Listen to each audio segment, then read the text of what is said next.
Good morning, folks. My name is Lonnie Bowers here at Guaranty RV in Junction City, Oregon. Beautiful morning. Here to show you a Coachmen Chaparral 284 RL rear living. Beautiful little coach.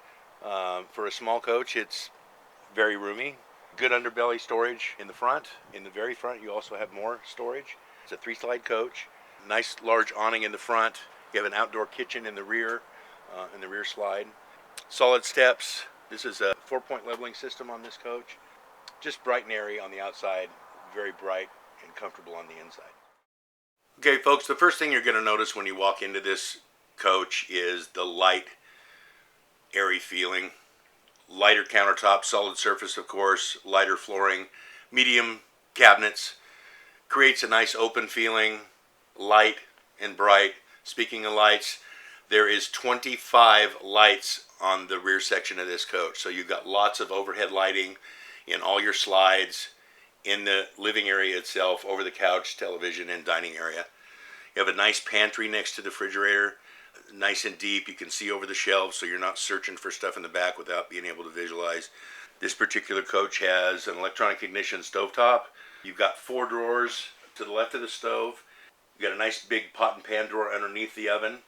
Microwave, range hood that is vented to the outside. Lots of cabinets for storage over the couch, over the recliners. The couch does make into a nice full-size bed. You also have 2 recliners that are not only heated but massage if you choose to do that.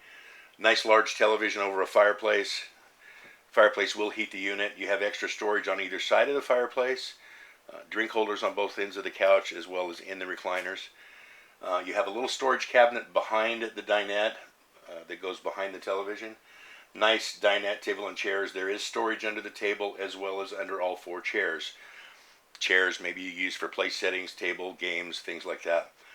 As you walk into the bedroom of the coach, you'll notice a nice cabinet with cupboards and shelves over above and 2 big drawers underneath in the kitchen. As you walk up inside, you'll notice that the bathroom, albeit small, it does have a lot of room to walk around in for a coach of this size. Shower's nice and big, skylight over the shower. As you walk into the bedroom, you'll notice that this has a nice large bed. Underneath the bed is a significant amount of storage. To the left of the bed is about a 10-point hanging closet, and at the foot of the bed in the bathroom wall is another larger wardrobe for hanging storage and shelves. All in all, there's another 8 or 10 lights in the bedroom, several lights in the hallway. This is just a really nice coach. If you're traveling, spending any time at all, you'll feel very comfortable and at home in this coach. You've got room to move around. It feels nice and open. Just a nice coach.